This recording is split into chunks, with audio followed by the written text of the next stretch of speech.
This is United States History 202, and this is presentation 18, the Cold War. So what we're going to talk about today is this great event that actually took place. I mean, great is, of course, in terms of important, event that took place from 1945 until 1991, called the Cold War.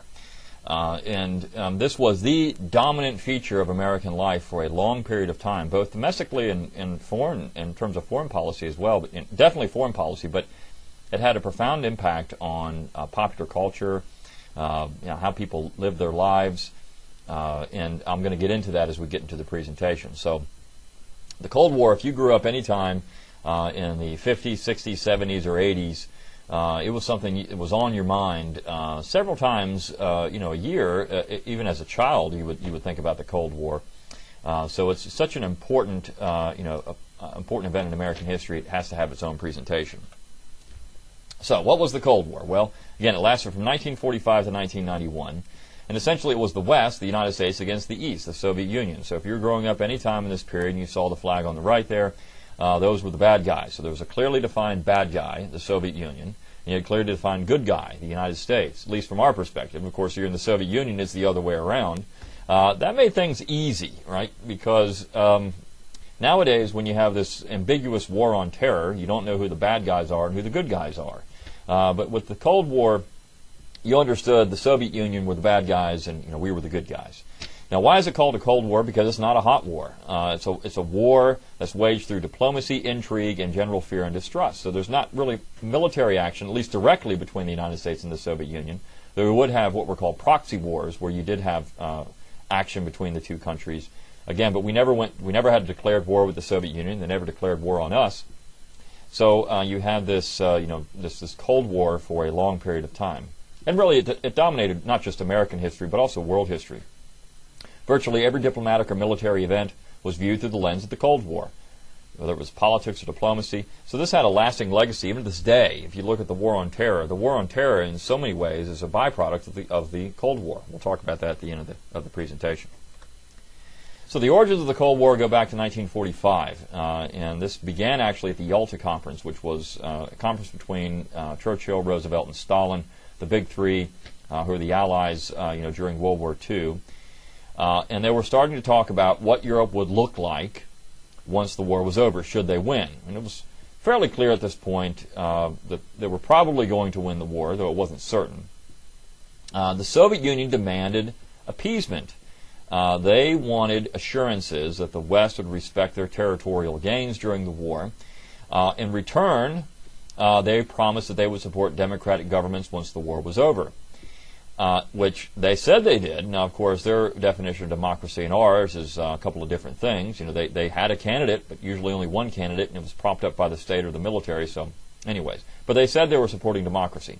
Roosevelt and Churchill wanted to deal with Stalin through the newly created United Nations. So neither Roosevelt nor Churchill trusted Stalin, but they thought that by using the United Nations, which the United States would now be a part of, they could control Stalin. They could contain this communism that was what they thought was imperialistic and being very aggressive in Europe and elsewhere. So let's talk about the United Nations for a second. It was formed in 1945. It replaced the League of Nations, but now the United States is involved, which they had not been in the League of Nations. So this is something unique and new. The idea was to forestall war through peaceful negotiation and prevent a World War III. Now, if you're a proponent of the United Nations, you can say it's done that. We've never had a World War III.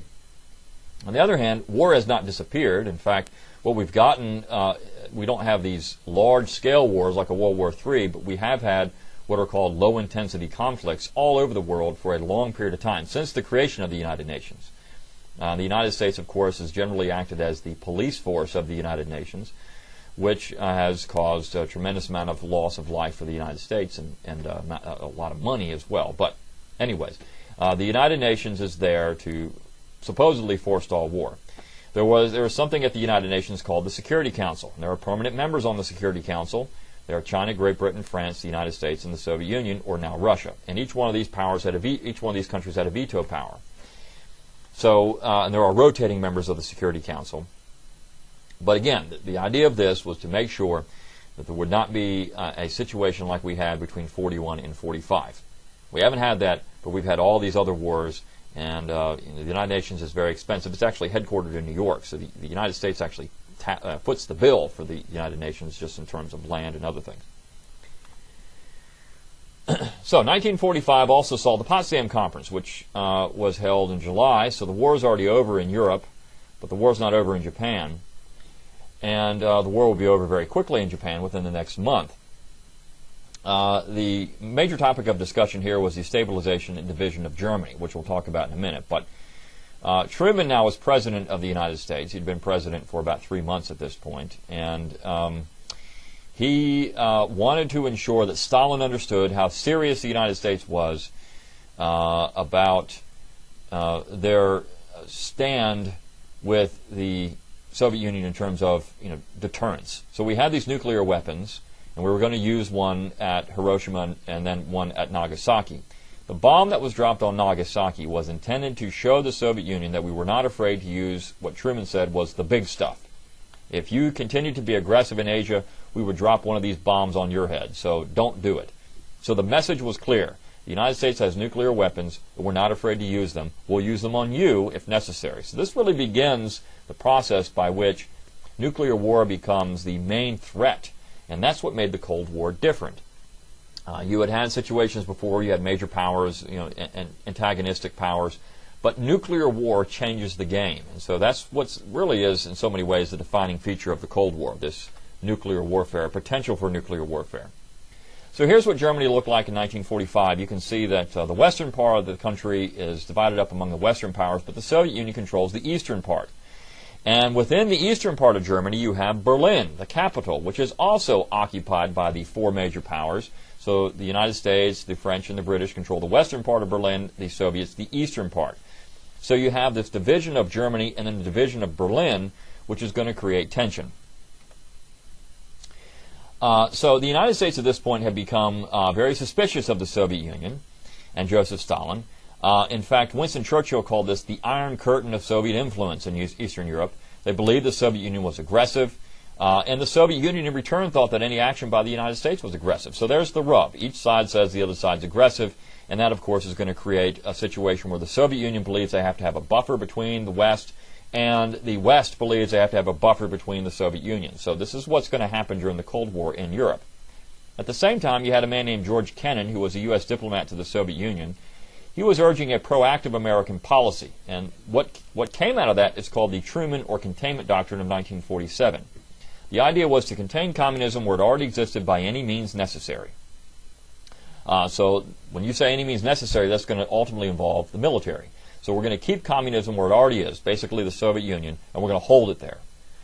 Now, one of the ways that we're going to do this is not through military means, but through money. So between 1947 and 1952, the United States will advocate something called the Marshall Plan.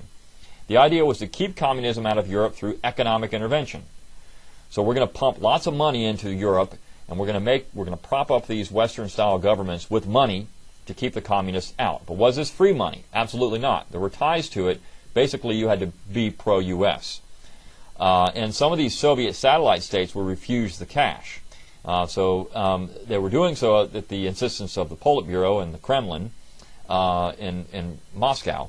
But these Eastern Bloc countries did not want it, but that was where the primary target was. I mean, we need to get these Eastern Bloc countries on board with this Marshall Plan, because if we can get them money, then they won't be in the Soviet sphere of influence. You also have the formation of alliances. In 1949, you get NATO, which is the North Atlantic Treaty Organization, and the Soviet Union will form their own pact called the Warsaw Pact in 1955. So you have defensive, large-scale alliances developing in Europe. Now, this is the exact same thing that was happening before World War I, and now we're just going to get another version of this in World War II, but it was all out in the open. There were no secret alliances. But still, now the United States is involved in a very complex alliance system. This is something the founding generation said don't do because it will get us involved in all kinds of wars, which is true. It did in the Cold War. Now, divided Germany was actually in 2 different parts. I've already mentioned this. One was the Federal Republic of Germany, which is West Germany. This had a parliamentary democracy, an eventual free market system, sort of. And then in the eastern part, you had the German Democratic Republic, which was communist and kept in power by the Soviet Army. So what happens is interesting. Eventually, Berlin is going to be closed off to the West between 1948 and 1949. The Soviet-dominated government just said, look, we're going to close off Berlin. You can't have it. So the United States will be involved in what's called the Berlin Airlift. And this is very risky because this could have caused war. The U.S. Air Force will start dropping supplies into West Berliners and flying over Soviet airspace, which was a violation of Soviet sovereignty. So if they wanted to, they could have shot these planes out of the sky. And, of course, then we would have gone to war with the Soviet Union. But fortunately, cooler heads prevail, and eventually the blockade will be lifted. The West Berlin people demand it. And from this point forward, West Berlin will be treated like Disneyland. In fact, the United States will pump tremendous amounts of money into West Berlin to make sure that it's shown to the rest of the world. This is what free market economies do compared to Eastern Bloc economies. You know, East Berlin was still damaged by the war in the 1980s. They had never fixed some of the damage caused by World War II. So here's a nice map of the Berlin Airlift. You can see the planes flying in from West Germany into East Germany, then ultimately into West Berlin. Here's a divided Europe. You can see what the Warsaw Pact and the NATO countries were. So the NATO countries are in the blue, the Warsaw Pact in the tan. So you can see there's that buffer area in Europe, Central Europe, that the Soviet Union wanted, the Eastern Bloc countries, and then, of course, the buffer area in the West, there for the United States. And here's a nice, another representation of this and the countries that were added ultimately to NATO, which is still in existence even in 2004. All right, so let's move forward to 1950 to 1961. So containment and action will lead to a hot war. So this is the Korean War. The United States would act in concert with the United Nations to stop communist aggression in Korea. It really doesn't work because North Korea and South Korea will still remain divided even to this day, and there's what's the demilitarized zone between the two. So the status quo antebellum was established after the war. Basically it's the same thing.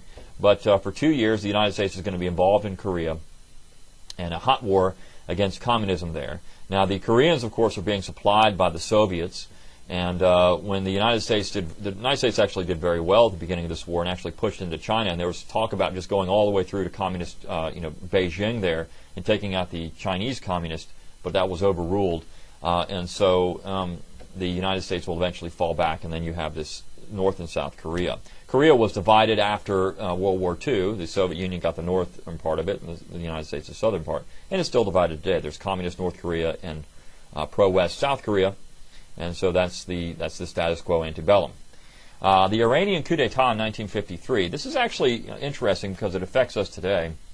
In 1953, there was a Iranian prime minister named Mossadegh, and Mossadegh was viewed as a socialist. He really wasn't. He was a nationalist. He was concerned about foreign influence in Iran, and the British were there, and they had control of the Iranian oil industry. Well, Mossadegh kicked him out and nationalized the oil fields. Well, at that point, the British will come to the United States and say, hey, look, we need some help here in Iran. You've got to do something about this pinko here in Iran, this guy that's nationalizing these oil fields. So the CIA will get involved, and they will overthrow the prime minister and then reinstall the Shah of Iran. And at that point, everyone realizes what's happened here. Iran will become a puppet government of the United States. And this is very unpopular. So when the Shah is finally overthrown in the 1970s, you have the radicalization of Iran because all the people who were against the United States had to retreat to the mosques, and the mosques became very radical.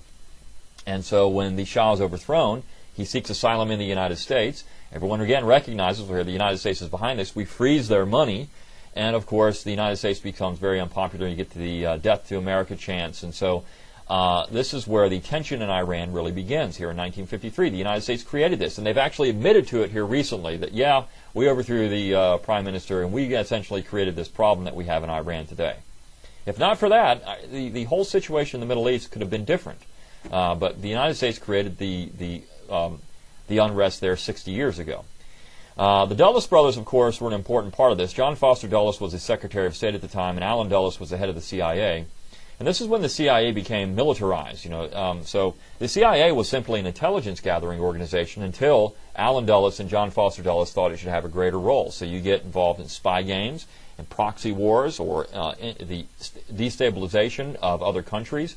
And of course, as a result, the Soviet Union will create their own spy network called the KGB.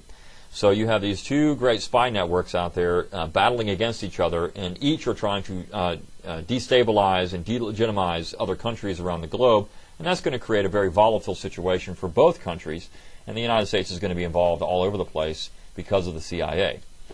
You also have when it comes to spying, you have Soviet spies here in the United States, people like Alger Hiss and Julius and Ethel Rosenberg and Klaus Fuchs.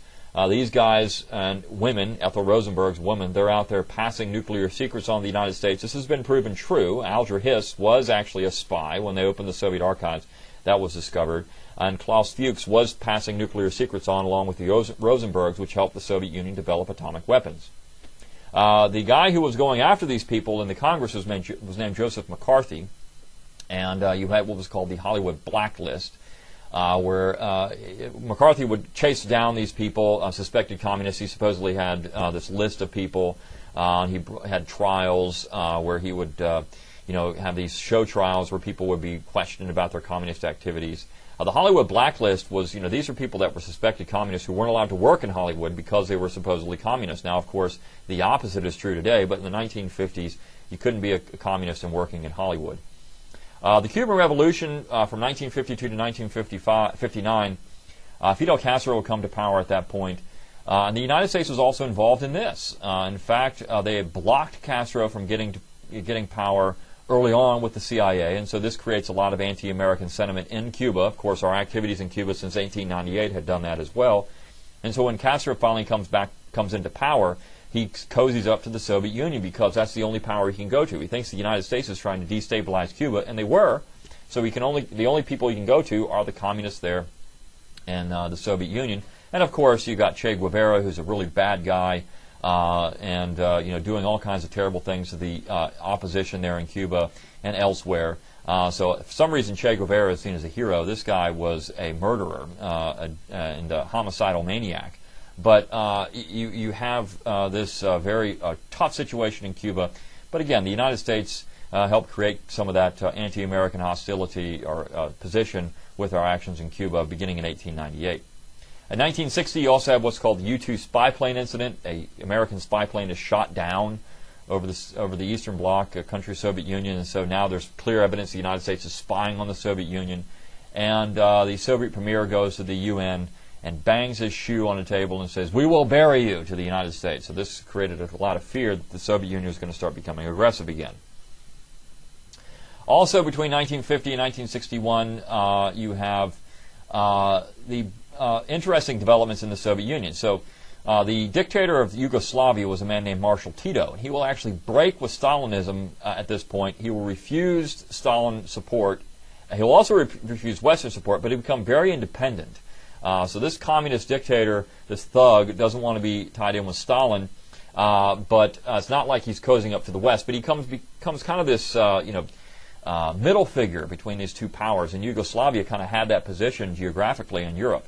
It's also in 1953 that Stalin dies, and so by 1956, at the 20th Party Congress, you get the election of Nikita Khrushchev as Soviet premier. He's the guy that bangs his shoe on the desk there and says, "We will bury you," and he will denounce the Stalinist terrors. He calls this the de-Stalinization. So this is the softening of the Soviet Union supposedly in this period of time, which isn't really going on, but to the world it looks like the Soviet Union is becoming the softer side of reds, and that they're becoming pink, not red. And in Eastern Europe, at the same time, you will have Khrushchev crushing the Hungarian protests there, and just 12 years later you have the Soviet premier Leonid Brezhnev crushing the Prague Spring. So they're going to use the army to put down these revolts against Soviet control. And in 1961, the Soviet Union will build the Berlin Wall between East and West Berlin, not to keep West Berliners out of East Berlin, but to keep East Berliners in East Berlin. So that was the whole point.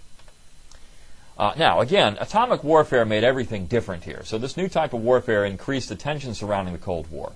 By the 1950s, both the United States and the Soviet Union were testing powerful hydrogen weapons, which were using fusion technology rather than fission.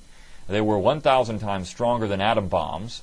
The first H-bomb was detonated by the United States on the 1st of November 1952, so the day I'm actually recording this, November 1st, 61 years later, you have the first fusion weapon detonation, or H-bomb detonation.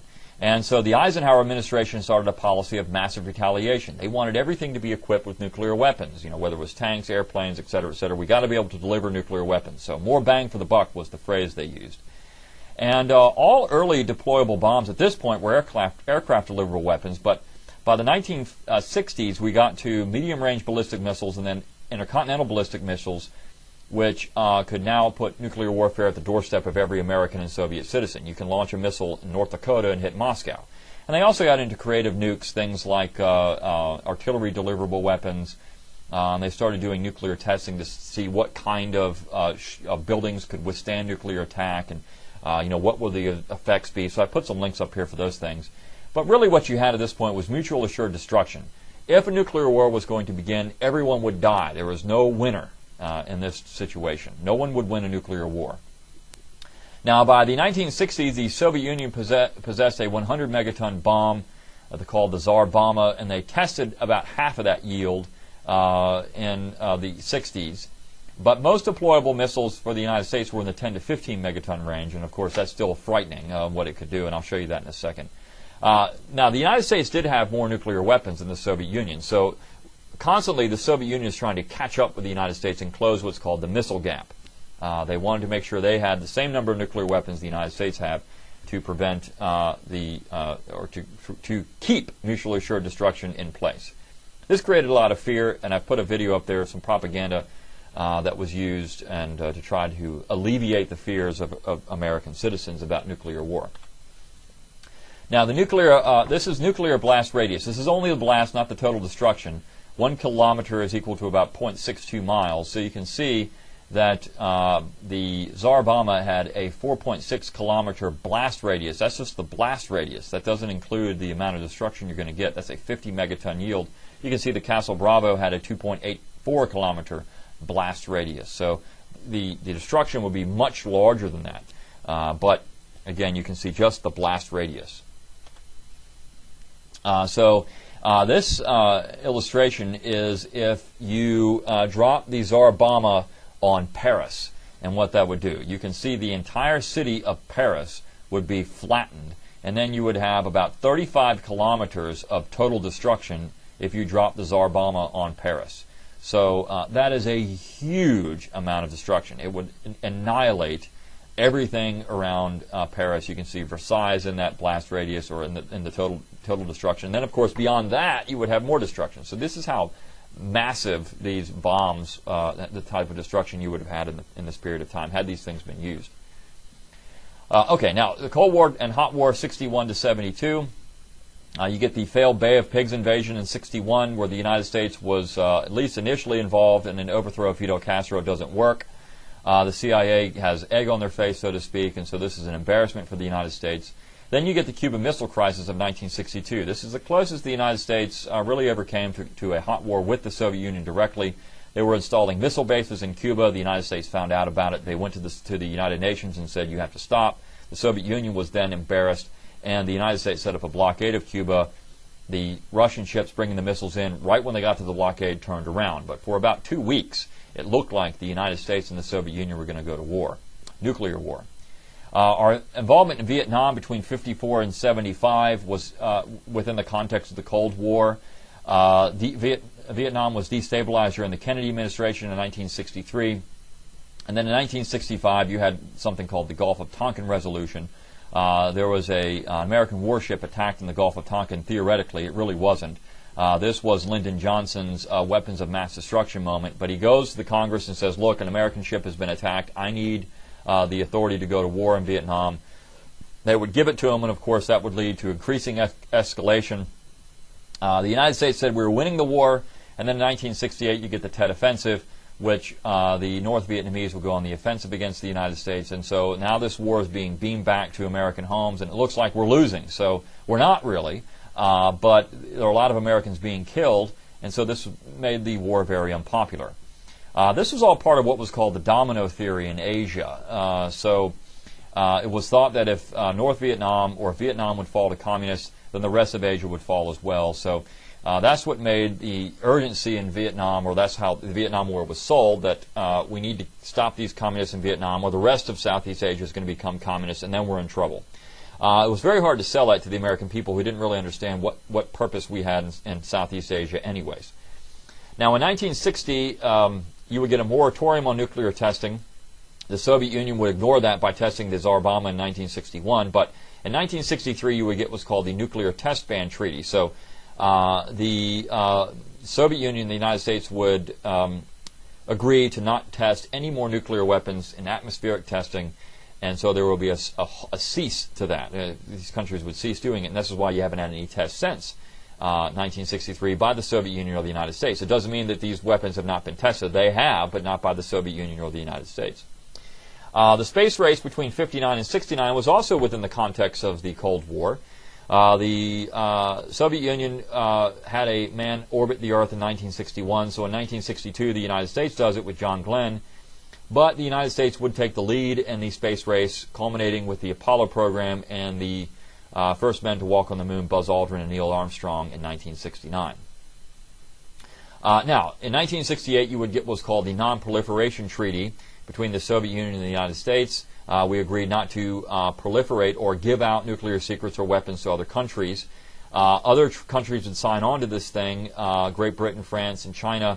Now, India and Pakistan, Israel, and North Korea all have nuclear weapons, but they have not signed the Non-Proliferation Treaty. So they have not agreed to stop making these things or to cease giving these nuclear secrets out. And now you have the potential of Iran with nuclear weapons as well at this point. Now, between 72 and 79, you had something called détente. The Soviet Union and the United States had a thawing of the Cold War at this period. In fact, Richard Nixon was very good at this. The Nixon Doctrine limited our involvement in proxy wars like the Vietnam War, the Korean War, etc., etc. And in 1972, you get the SALT I Treaty, which limited ICBMs. Nixon also helped improve Sino-Soviet relations, so that's Chinese-Soviet relations. So Nixon was very much a peacemaker, and in 1972 he would visit Moscow. This was unheard of for the American president to go to Moscow, and the two countries actually had plans for cooperation on space exploration. So things were thawing here in the 70s, and at this point, really, the Nixon, Ford, and Carter administrations would turn to communist abuse of human rights as an attack against the Soviet Union. So the idea was to thaw out the Cold War and try to make it to where nuclear warfare would not be such a major threat. But between 79 and 80, you had what are called the critical years. In 1979, the Soviet Union would invade Afghanistan. Now, the United States would support the Afghan rebels, but they would have to do so through Pakistan. Now, this actually is a major factor in the war on terror today. What happens is the United States wants to help out these Afghan rebels, but they can't do it directly. They have to go through Pakistan. So the Pakistani government will be involved in determining who gets the weapons and money. Well, what they do is create the Taliban. So the Taliban, which is now our enemy in Afghanistan, was actually created by the United States to oppose the Soviet Union. So we are fighting our at one time allies.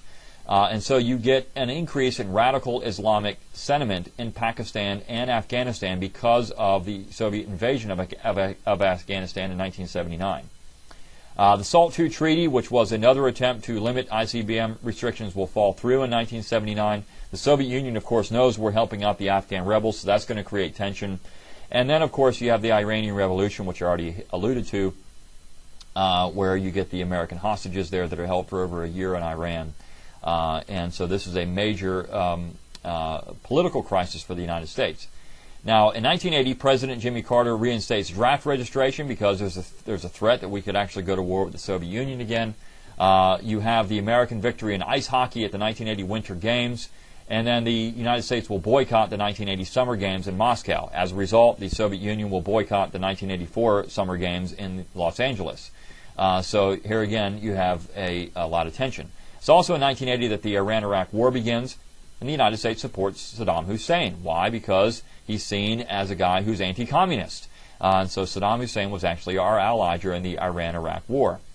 Ronald Reagan will also defeat Jimmy Carter in 1980. One of the reasons being is because he's an ardent Cold Warrior. So the Cold War is heating up at this point. Carter was seen as soft. You go to resumption of the arms race. Reagan talks about the Strategic Defense Initiative, which is this, they call it Star Wars, satellites and other things that can shoot down nuclear weapons should they be fired at the United States. But what's really interesting is you get something called the Brezhnev Doctrine at this point. And when Poland starts trying to break its ties with the Soviet Union doesn't invade. So there are cracks. It's already apparent by the 1980s. Everyone can see it. The Soviet Union is cracking under the pressure of the Cold War. And Reagan knows it. This is one of the reasons why he wants to build up or create this arms race again, because he believes it will bankrupt the Soviet economy, which it does. Now, the Soviet premier by this point was Mikhail Gorbachev. He assumed power in the Soviet Union in 1985.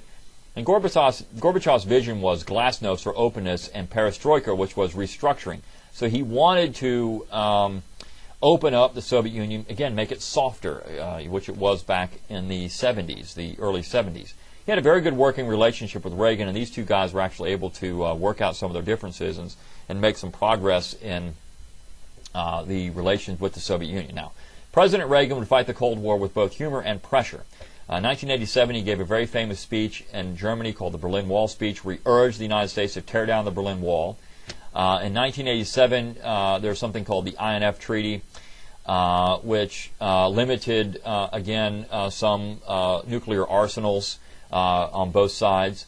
But this arms race was putting pressure on the Soviet economy, and Reagan was intent on winning the Cold War, which something critics said could not be done. But it's done. Reagan does it. In fact, in 1989, the Berlin Wall will come down. Communist governments around the globe will collapse. You had the Tiananmen Square demonstration in China, which was put down ultimately by the Chinese, but it was apparent that the Chinese were not necessarily happy with totalitarian communism. 1990, you get the reunification of Germany, and several Baltic states would secede from the Soviet Union. So everything was collapsing very quickly. And by 1991, you had a hardliner coup fail in the Soviet Union, and the Soviet Union would collapse in December of 1991. So miraculously, the Cold War ends in 1991. Nobody thought this could ever happen, but it does. Very quickly, in fact, within 2 years, it's all over. So here's what Europe looked like after the Cold War. You can see the Ukraine, Belarus, Lithuania, Latvia, Estonia. You have these democratic governments in Eastern Europe, the Czech Republic, and Slovakia. You have the breakup of Czechoslovakia and Yugoslavia. So this is a tremendous event. I mean, the world was shaken by this demise of the Eastern Bloc countries in the Soviet Union. So what can we say about the Cold War? Well, you had your first democratic parliamentarian government, first you would have the democratic parliamentary governments win out over the totalitarian governments. So this is a very long war, 1914 to 1991. The process began with the beginning of World War I and ended with the end of the Cold War. You'd also get the militarization of the world. Arms proliferation to proxy states in Latin America, Asia, and the Middle East, and Africa would create unstable situations there. You would get the destabilization of world governments and the rise of terrorism, places like Iran, Afghanistan, and Chechnya. Chechnya, of course, I put this up here because of the April marathon bombing. The two guys that were pegged for that were Chechnyans. And Chechnya was as a stronghold of terrorist sentiment in what was once the Soviet Union. When the Soviet Union controlled it, they kept all that stuff in check. But now that they don't, you have this stuff opening up, and of course now you have the possibility of terrorism. And the United States, of course, was the only superpower between 1991 and 2001. So there are a lot of effects of the Cold War, and in popular culture too. This was a major influence on popular culture in the United States.